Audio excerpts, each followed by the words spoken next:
Hello, हाँ जी, देखो बेटा, now we are given the example number 4. Verify that double integral if we solve for integral with respect to y and then after with respect to x is same as when we solve the integral with respect to x and after that we will solve it with respect to the y. So these kind of questions are given in the exams, whether they will ask whether they are equal or they will say that check whether it is whether the value is same or not. So first of all, let's take left hand side. So first we will take integration with respect to y, taking into consideration that when we are taking the integration with respect to y, x will remain constant, x will be treated as a constant. So first of all, x remains constant, y का integration with respect to y is y square upon 2 plus e raised to power y, integration भी e raised to power y है. So हम upper lower limit put कर देंगे and after that we will solve it with respect to x. And now here is the right hand side. First we will solve with respect to the x, and when we solve with respect to x, y will remain constant, and after that we will solve with respect to y. If the answer is same, it is verified that both the values are same. If the answer is not same, then we will, and there are cases when the answer will not be the same. ठीक है. सो हमेशा repeated integral या interchanging of integral possible कब होती है? When ever the function is integrable.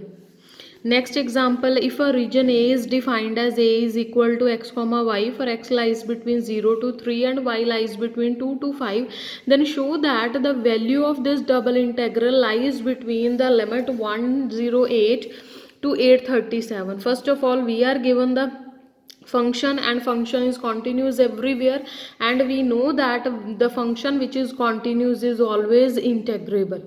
ठीक है. So now we are given x lies between 0 to 3 because we are to show answer in less than inequality. Therefore we will use the result x lies between 0 to 3, then squaring on both side. We are given y from 2 to 5, then squaring on both side, and after the adding that, in all we have to make a function and then we find out the limits of the function. In from this we also say that the function is bounded. Then taking integration on both sides, you will get the answer. ठीक है. और इस जितने भी ऐसे सम हैं ये आपके एक्सरसाइज में गिवन एक्सरसाइज में देखो, जैसे ये है वेरीफाई करना है, पहले आप लेफ्ट सॉल्व कर लोगे फिर राइट सॉल्व कर दोगे और देखने में इजी है लेकिन है इजी नहीं है ये. और ये ऐसे सम जो अभी एग्जांपल करवाई है, ये वाले सारे सम ये आपके हो जाएंगे.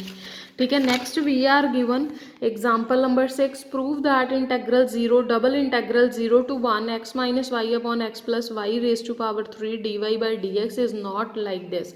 Sometimes we are given in the question paper that give an example of a function which is whose repeated integral does not exist. So this is the example, and how we solve it? We will first take left hand side. In the left hand side we are to solve the integration first with respect to y. So what we will do, we will change x minus y as 2x minus x plus y, and after that we'll take it here. Why we are doing it? Because in the function of this kind it is difficult to separate x and y. So now we are to integrate with respect to y, so we will treat x as a constant. ठीक है. So देखो 2x upon x plus y raise to power 3 था, उसकी integration solve करके मेरे पास ये answer आया. एक स्टेप इसमें एक और ज़्यादा लग सकता है. देखो इसका नेक्स्ट था इंटेग्रल 0 to 1, अंदर है integral 0 to 1, and I will write it as 2x upon x plus y cube minus 1 upon x plus Y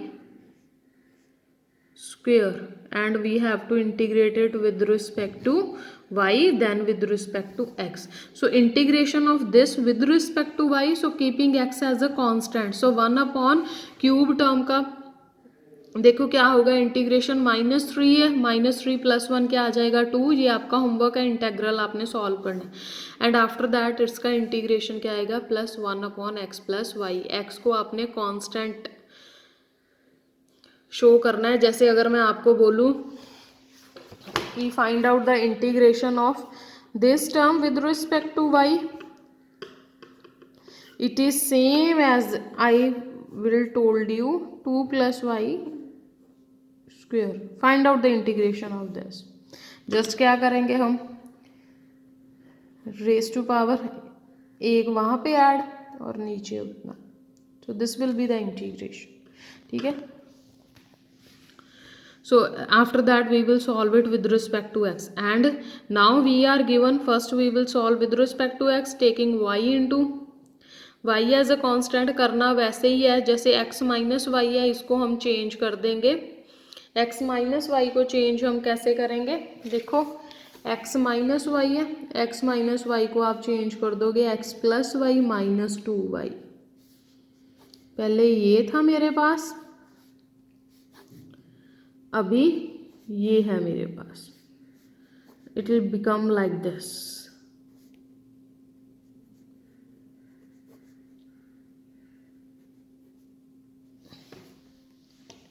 ऐसे, ठीक है, so answer is not same. Next example is example number 7, most important example which appeared in 2017, maybe 2019 also. Let A is equal to area of x comma y, where x lies between -1 to 1, y lies between -1 to 1, and f is a function from a to r, be defined by f of x comma y is equal to y if x is rational and 0 if x is irrational. Show that double integral this integral exists and other repeated integral does not exist. other repeated integral क्या होना था, -1 to 1, again -1 to 1. first we will solve with respect to x and after that we will solve with respect to y. अभी हमारे पास 3 case आ गए। पहले सम में हमने किया था कि value of this is same whether you solve by y first and then by x, और बाय x फर्स्ट और by y second. Second is the case that both the values are not same. Third one is the case sometimes one integral exists, on the other side other integral will not exist. So this is the example. So देखो, if x is a rational number then function की वैल्यू क्या लेनी है y. If x is irrational then function की वैल्यू क्या लेनी है 0, और दोनों को आप सॉल्व कर लो वैल्यू 0 ही आ रही है। That means if here whatever f x y is either y और 0, मतलब चाहे x आपका रैशनल है या इरेशनल है, इंटेग्रल की वैल्यू क्या आनी है 0, और 0 का मैं चाहे with respect to x solve कर लूँ तब भी वैल्यू क्या रहेगी 0। दैट मीन्स ये एग्जिस्ट कर रहा है। Now to show the other repeated integral does not exist, it is sufficient to check it for y is equal to 1.